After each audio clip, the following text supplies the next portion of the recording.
crap. Yeah, I've had several of them tell me that.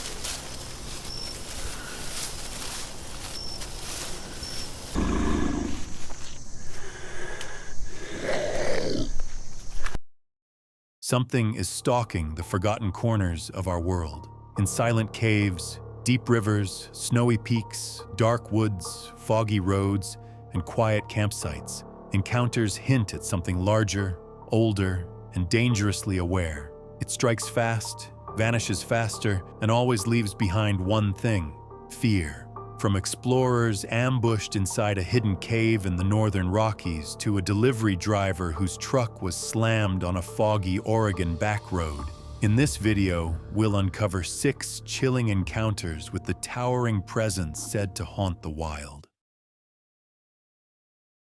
On March 22nd, 2024, 5 skilled explorers went into the northern Rockies. These people had been caving for many years and felt ready for hard places. Their names were Ethan Collins, Laura Ramirez, Malik Thompson, Sophie Nguyen, and their leader, Daniel Hart. They had heard about a hidden cave system far away from marked paths and roads. This place had not been written on any map. It was quiet and cold. They hoped to find new rocks inside the deep tunnels. The group arrived early in the morning and set up near the cave entrance. Their bags had lights, food, ropes, and helmets. They checked everything twice. The opening to the cave looked small, but inside, it spread into many dark tunnels.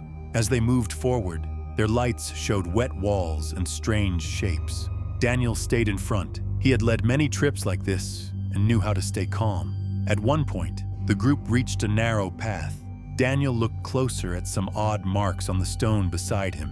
He noticed something tall standing beyond the tunnel's turn. It had thick fur and broad shoulders. Before Daniel could move or say anything, the creature dashed forward. It moved without sound, but with heavy force. Ethan fell first, pushed hard against the wall. Laura tried to help him, but the shape swung at her with something long and dark. She went down without a sound. Malik turned and began to step back, but he too was hit and thrown aside. Sophie was near the back. She reached for her bag, but the shape hit her before she could lift it. The attack was fast, lasting less than 3 minutes. Daniel was frozen in shock. He had never seen anything move like that.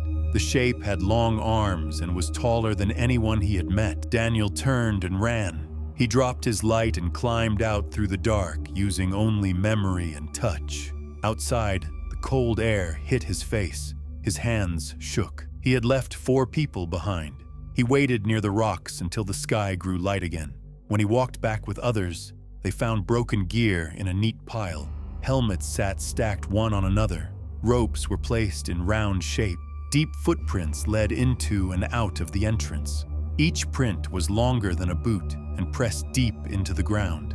They could not find the shape. No known creature left prints like that. No wild bear or big cat behaved like this. Still, Daniel stayed quiet when asked. He only said the attack was sudden, and the space inside was too dark to see much. But even days later, he remembered the tall figure and how fast it had moved. The caves were closed soon after. Local people now tell stories about sounds and lights near the rocks. They say some places are better left alone. After the cave was shut down, many workers came to look at the area. They used bright lights and took pictures of everything left behind. People who studied nature said the prints in the ground did not belong to any bear or large animal they had seen. Each step was wide and deep. It looked like something heavy had walked there, with toes too long and spaced out in a strange way. The helmets stacked in a clean line confused everyone. No wild animal could have done that. The ropes were rolled up neatly too. That made some people wonder if someone had tried to play a trick, but nothing else made sense. The inside of the cave was torn up. The gear showed signs of force, but no bite marks or claw cuts were found. It was as if something had used only power, not sharp tools. Daniel stayed quiet for many days. He did not sleep well. He had seen shadows in his dreams, and the sound of quick steps filled his head when he closed his eyes. He met with people who asked questions, but he could not give clear answers. He told them he ran when he saw something big and fast. He said he could not stop it. He said he did not look back. The families of the others were heartbroken. They wanted to know how it had happened, but there were no full answers. The cave team sent a report saying it might have been a rockfall, but the photos did not match that idea. There were no broken stones above the spots where people had fallen. Instead, there were drag marks leading away from the center of the attack. People in nearby towns began to talk. They said strange things had been seen in the area for years. Lights moving where no person could walk. Sounds like low growls and heavy breathing at night. Old stories came back. Tales of shapes in the dark, of animals never caught, of figures too large to be real. Some experts said it was all in people's minds. They said caves can play tricks on sight and sound. Others disagreed. They pointed to the prints, the gear set with care, and the speed of the event. They said no normal accident could happen that fast or with such strength. Daniel moved far away after that. He never entered another cave. He would not speak to news people. His name was left out of many articles, but the place stayed closed, and no one was allowed near the entrance again. Today, that part of the Northern Rockies is silent. People who pass through speak in low voices. They do not camp nearby. They walk faster when the sky begins to grow dark. The cave is still there, but no one goes inside.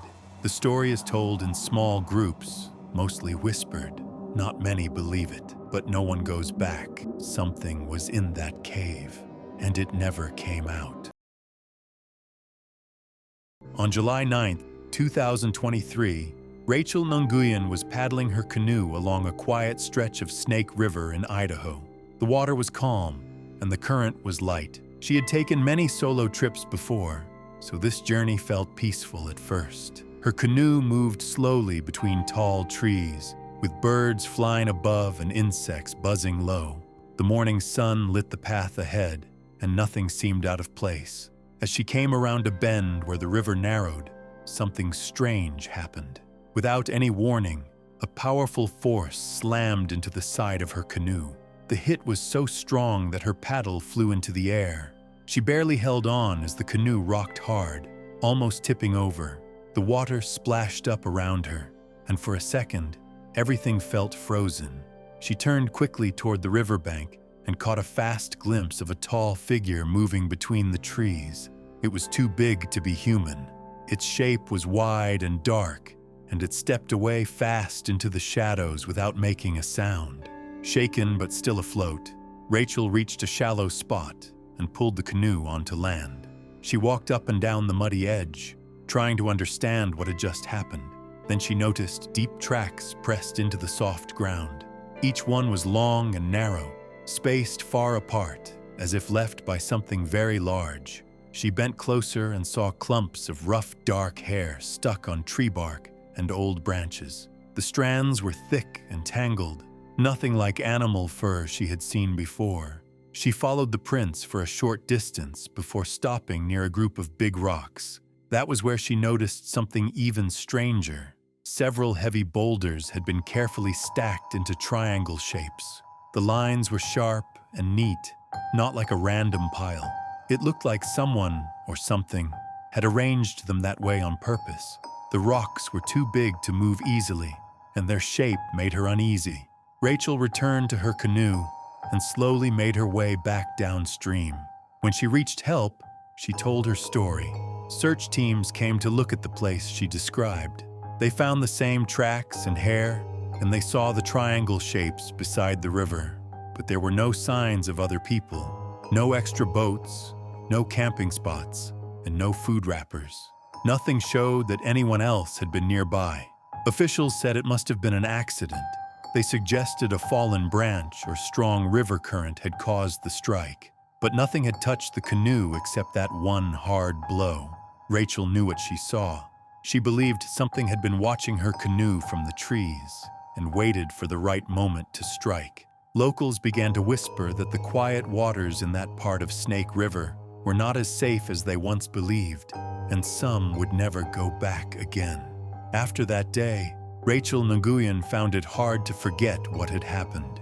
Every time she looked at water, Her mind returned to the strike and the tall figure that stepped away without sound. She had been alone, but not truly. Something had been close enough to reach her canoe with force. Search teams returned twice. They walked the muddy banks and took photos of the tracks. Some tried to match the fur to known animals in the area, but no report gave a clear answer. The prints were deep and far apart, showing weight and long strides.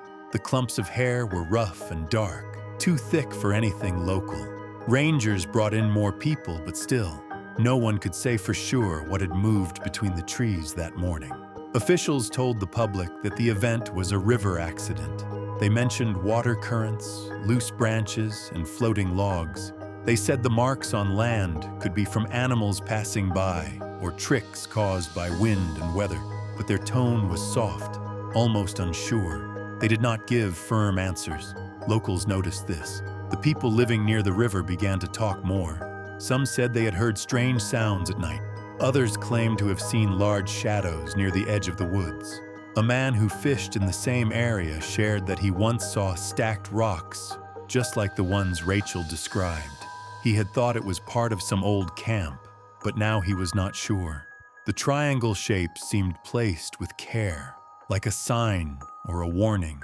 No one could explain who or what might have made them, or why. Rachel stayed away from Snake River after the event. She chose other places for her trips, never returning to that bend again. But even in other places, she felt watched sometimes. The feeling came and went like a chill wind, with no sound, no motion, just a sense that something was near but unseen. People who once used the river often now changed their plans. Canoes stayed tied up longer. Hikers picked different trails. The part of the river where the event took place slowly became known by whispers alone. No sign was put up, no fence was built, but fewer feet touched its shore. Some say a shadow moves between those trees now, not fast, not slow, just enough to catch the edge of your eye, and then it is gone.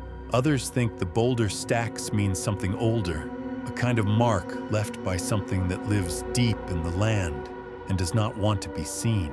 Though the official reports call it an accident, Rachel remembers every second of that morning. The noise, the blow, the tall shape slipping into the trees. She does not believe it was a random event. Something strong and aware had been there, and whatever it was, it knew how to strike without being caught. On February 3rd, 2023, Camille and Victor hiked deep into the snowy slopes near Chamonix in the French Alps. They were both skilled skiers who had spent years exploring mountain trails together. That morning, clouds had gathered early, and by noon, the wind was growing stronger. Still, they moved ahead, believing they had enough time to reach the next station before nightfall. By late afternoon, the blizzard had arrived. Snow flew in every direction, covering the path behind them and making it hard to see. The cold pushed through their jackets, and they could barely hear anything over the storm's howl. They kept moving until they found a narrow gap between high rocks. It was not large, but it gave some shelter from the wind. They knelt inside, trying to stay warm, hoping the weather would pass by morning. As they waited, a strange sound rolled through the air. It was deep and low, not sharp like wind or falling snow. It came again, steady and slow, like someone breathing through a hollow log. Neither of them could tell where it started or how far away it was. Then it grew louder. The pattern repeated, one soft growl after another, almost like a rhythm. Without warning, something moved through the snow beyond the rocks. It came fast, with a heavy sound under the wind. Then, all at once, Victor was no longer beside her. A shape had rushed past, and he had been taken into the white wall of snow. No cry lasted longer than a second. Camille stayed still, frozen in fear. Her heart beat louder than the storm. She waited, shaking, unable to move. Time passed without any clear sign of what had happened. The wind covered every mark, and the snow kept falling. She could not follow or search. She could only stay low, hoping someone would come. By morning, she was found by a rescue group. Her skin was blue from the cold, her words mixed and soft. Nearby, the group saw something strange. In the snow were giant marks. They looked like bare feet, far too big and deep for any known creature. Even with fresh snow, the shapes had stayed in place. Close to the tracks, something else caught their eyes. Two poles had been pushed into the snow. They crossed each other like an X. No one knew why they had been placed that way. There were no other prints around them, no sign of a fall or slide. The snow had not shifted, and there was no broken ground nearby. Camille was taken down the mountain, but she could not say what she had seen. The memory of the sound and the moment Victor vanished stayed inside her mind, clear and strong. The cold, white world had hidden what had happened. But in that storm, something large had moved with purpose, and someone had not come back. After the rescue, Camille was taken to a small clinic at the base of the mountain. Her hands were wrapped in warm cloth, and her skin slowly returned to color. Even though she had survived, her eyes showed a deep silence. She moved slowly and spoke only when needed. Her memories were broken, but she remembered one thing very clearly: the sound. It had not come from any tool, animal, or wind. It had come from something thinking. Doctors checked her for any damage, but her body showed only signs of cold and stress. They asked her questions about what had happened, but she did not explain much. Her words were short, and she often paused in the middle of her answers. The fear had settled deep. No one pushed her. They wrote her condition down as shock and exhaustion. Teams were sent back to search. They moved through the same path she had taken, stopping where the marks had been seen. The snow was fresh now, but some prints had remained, pressed so deeply that even the storm had not removed them. They measured the size and took pictures. Some experts said they had never seen such large shapes in the snow, and they could not match them to any known creature. The ski poles were still where they had been found. The X made with them looked like a signal or a sign. There were no marks showing a fall, no broken tree, no ice slide. Nothing looked touched except that one area. Every other part of the slope was clean. The snow was smooth. Victor had vanished without leaving any trace but those prints and the strange pole mark. No broken skis were found. His gear had not been tossed or spread. There was no red on the snow. His body was not found. Even after long searches with dogs and drones, nothing was recovered. Reports said the storm had likely moved him far away, but the local guides did not agree. They had seen many falls, many storms, but nothing like this. Some old climbers in the town near Chamonix spoke about the high peaks. They said there were things that lived in the white, things that watched from above. Not all believed, but stories had been told for years about missing people and strange sounds during snowstorms. Camille left the region weeks later. She did not go back to the slopes. She sold her gear and moved to a quieter place. She said nothing in the news. Her name was only mentioned once in a report, and then the file was closed. Though others returned to ski the same trail, some avoided that section during storms. The air felt too still there. The mountains stood tall and wide, holding their secrets tight in the snow. No other signs were ever found, but one person had been taken, and one had been left behind, carrying the memory of what moved through the cold and never looked back. On October 10th, 2023, a group of hunters set out into the thick woods of the southern Urals, hoping for a successful boar trip. Among them were Pavel, Anton, and Mikhail, men who had tracked wild game for many years across the cold Russian lands. They carried old but trusted gear, wrapped tightly in canvas and rope. Each man knew how to read the trees, how to follow prints, and how to sleep under the stars. After a long day of moving through damp paths and frozen leaves, they set up camp under a low pine ridge. A small fire warmed their boots, and they sat close, talking about old hunting routes and stories passed down from others. As the sky grew darker, they heard something strange far off. It did not sound like an animal. The noises came in short bursts, broken up and rough, but spaced out like talking. The tone felt wrong, deep and sharp, like words that did not belong. They called out, thinking maybe another group had set up nearby, but the forest gave no reply.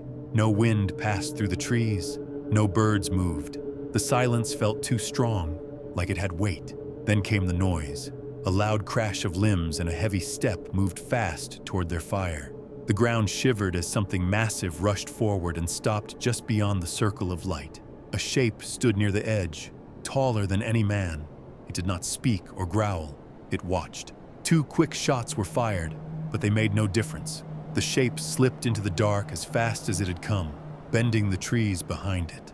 That night was long. They barely slept. Sounds moved in circles around them, snaps of bark, heavy steps, low crunching. When the sky turned pale, they stepped out of their torn tents. What they found left them frozen. Every tent had been slashed wide open. Food bags were thrown in all directions. The fire pit had been filled with wet moss. Neatly placed beside each flap were their rifles, taken from their cases and set down in straight lines. All around their camp, deep marks pressed into the earth, each one nearly half a meter long, spaced apart like something with a great stride had walked slowly around them. Their woodpile had been touched too. Branches were stacked in odd shapes, tight points made from thick sticks, not something any of them had seen before in the wild. When they left, none of the men looked back. Officials came later, checked the site, and gave no clear answer. They blamed fear or stress, but those who had been there knew better. Something had stepped out from the dark, seen them clearly, and left its message. What it was, none could say, but it was not a dream. It was real, and it had been watching until the sky turned light. After returning from the woods, the hunters stayed quiet for many days. Each of them tried to forget what had happened, but sleep did not come easily. When it did, it brought strange pictures of shapes watching through trees, of hands touching rifles without sound, of eyes that did not blink. Pavel began locking every window in his home, even during the day. Anton removed every hunting photo from his wall. Mikhail left the village without a word. The forest, once a place of joy, now lived in their minds as something alive and aware. They spoke little to others, but news still spread. Some believed they had seen a bear, but the deep marks and the broken gear said otherwise. A few elders in the nearby town remembered old tales, stories told of giants that moved through thick trees during cold months, not to chase, but to test. One of the hunters kept the stick formation found by the fire. He had tied the pieces together with twine and placed it in his shed. A week later, the wood was gone. In its place sat 3 stones shaped into a point. The door had been locked. Nothing else was touched. Another returned to the camp weeks later with a friend. Snow had fallen, but parts of the site still looked changed. Trees had been scraped, not by wind, but by something with a long reach. The rifles they left behind were gone. No tracks, no prints, only silence. The local ranger office sent a team to check the area. They found nothing harmful, but could not explain the size of the footprints or the patterns left behind. The men were told to stop spreading fear. The case was closed with no official record of any danger. Still, other groups began to notice strange things. In nearby spots, people found logs stacked in perfect shapes. One fisherman swore his net had been untied and laid flat on the shore. No animal could do that. Some heard the same broken tones late at night, low and spaced apart, like steps, but through the air. The hunters never went back. They sold their gear or gave it away. Others asked for their help, but none agreed. They had seen enough. What bothered them most was not the sight of the thing, but what came after.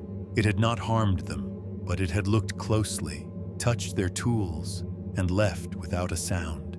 Years later, one of them said the worst part was not fear.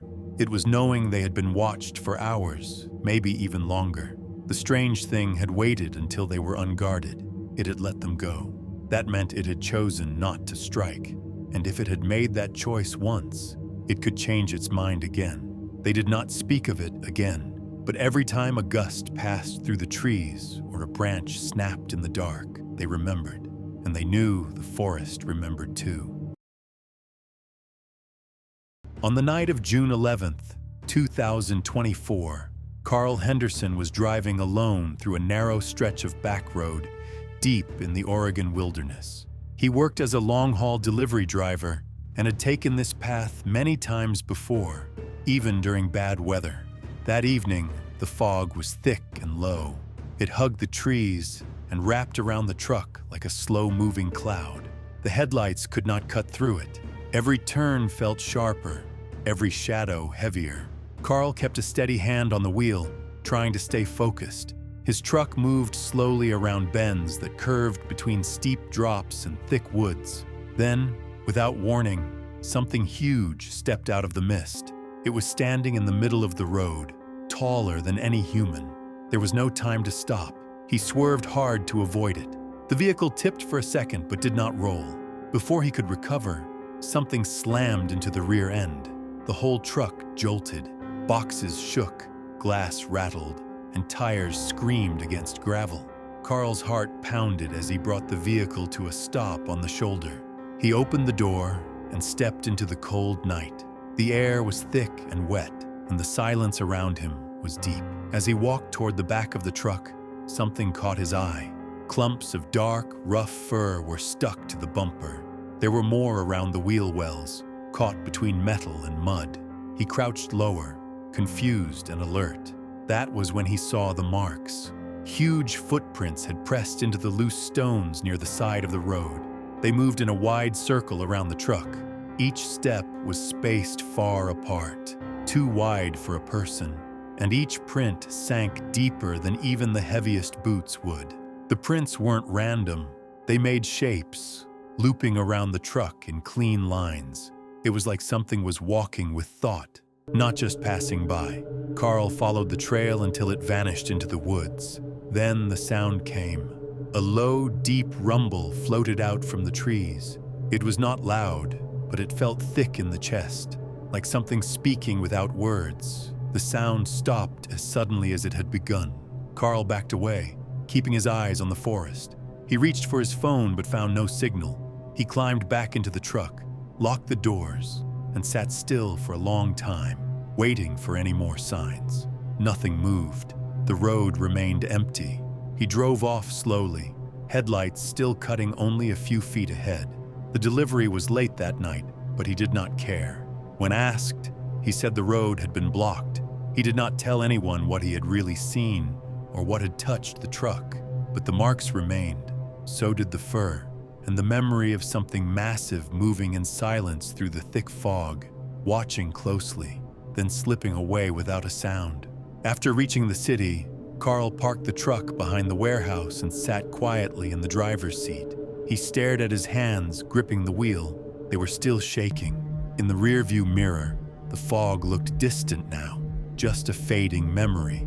But what had happened on that road stayed clear in his mind. He stepped out and checked the back again before unloading. The dark clumps of thick hair were still stuck to the metal.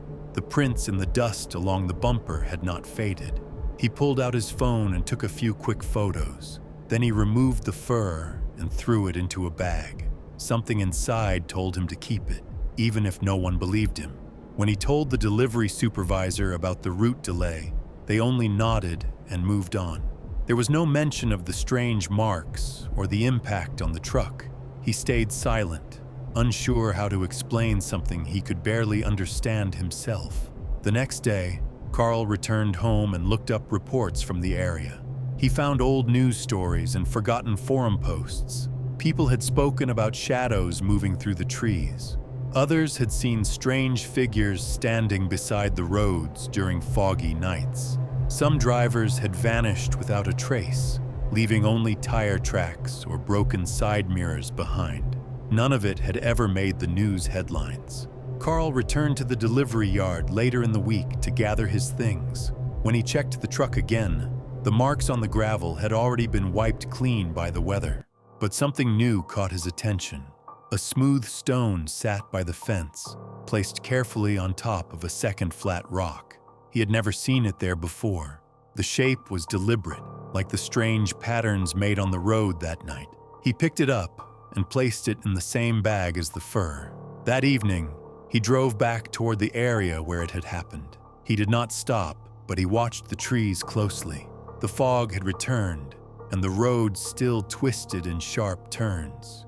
It looked the same as it always had, but now Carl noticed things he had never seen. Tree branches bent in one direction, smooth rocks stacked at odd angles along the shoulders, and small dents in the mud where nothing should have stepped. He realized he had passed signs before, but had not known how to see them. When he arrived home again, Carl stored the bag in his shed. He never spoke of it to anyone else. He still drove the same job, but avoided that stretch of road. Others reported strange delays, sudden thuds against their truck, and tools moved from their places. Each time he read one of those notes, Carl felt the same heavy weight in his chest. Something out there remembered him. It had watched, it had warned, and it had marked the ground, and it had not forgotten.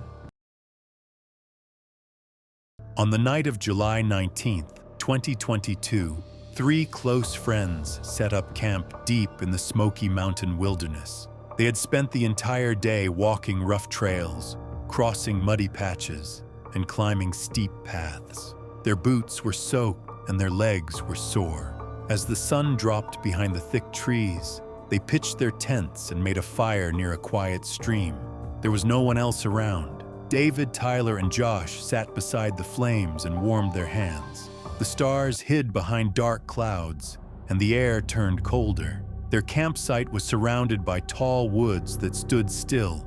Around them, the thick undergrowth made the shadows feel even darker. The fire crackled and gave a bit of comfort. Sometime after they finished eating, the peaceful air changed. They began to hear soft but heavy steps circling just beyond the light. The sound came from the trees, slow and spaced apart. The pace stayed steady, never rushing, never moving away. They whispered quietly about the noise. Bears had been spotted in the area before, but this sounded different. The steps had an odd beat, like something walking with intention.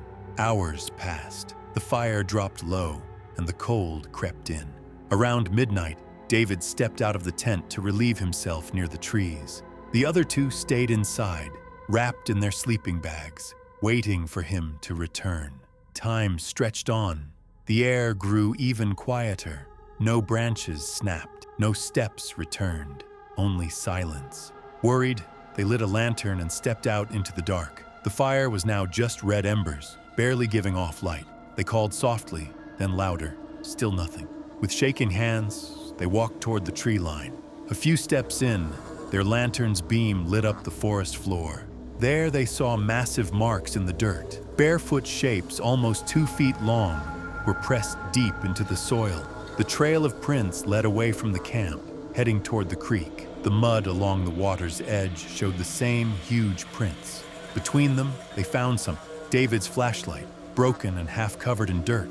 No blood, no clothing, no signs of a struggle, only silence and the cold. The friends stood frozen. They felt watched, not by an animal hiding nearby, but by something that knew how to stay just out of reach. Fear set in, stronger than anything they had ever felt. By the time the sun began to rise, their food supplies had been torn open. Wrappers were tossed around the clearing, and some containers were crushed. Yet the tents remained untouched, still zipped, still standing. Only their friend was gone.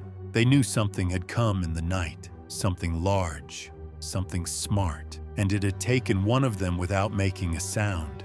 The 2 remaining friends sat beside the cold fire, waiting for help, hoping the light would keep the darkness away. But deep in their minds, they knew the forest held something that was not done yet. By the time the sun rose fully over the Smoky Mountains, the cold had not gone. The sky was light, but the fear still held tight. Rangers arrived a few hours later, their boots crunching across the forest floor. The 2 remaining friends pointed to the place where the huge footprints had been.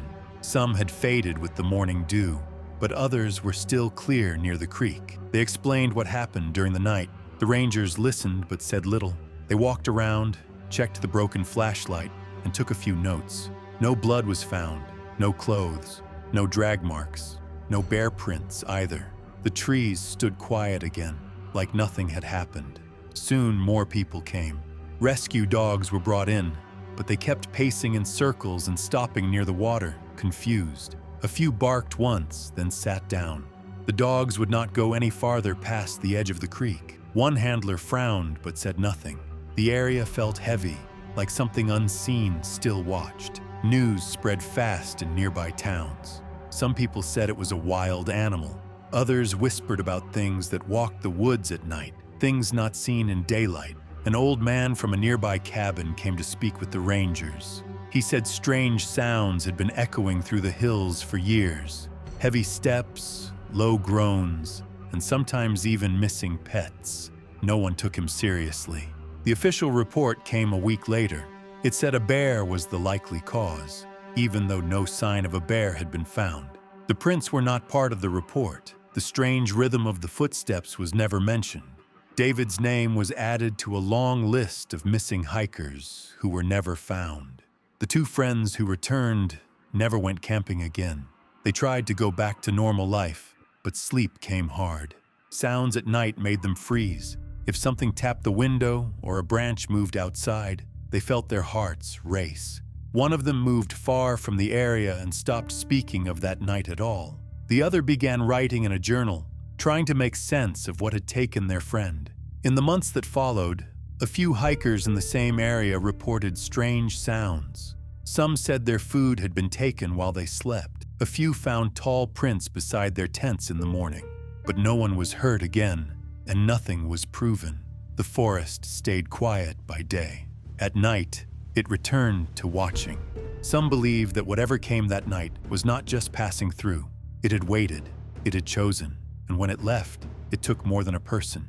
It left behind fear, the kind that lingers, the kind that grows deeper every time the wind moves through the trees and no animal makes a sound.